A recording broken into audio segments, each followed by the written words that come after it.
সকালটা ছিল একেবারে সাধারণ।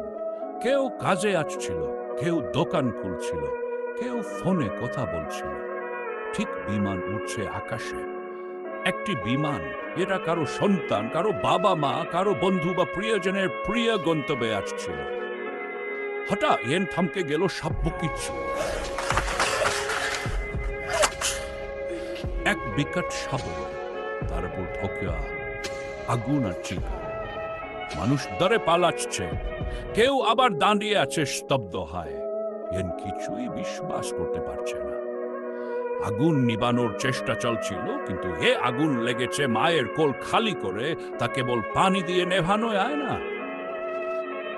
বিমান ধুমস হচ্ছে, আকাশ থেকে মাটিতে পড়ে একটি বিমান, মানে শুধু একটি না, ওটা কারো বেঁচে থাকার স্বপ্ন, কারো আজস্ট সম্মতি।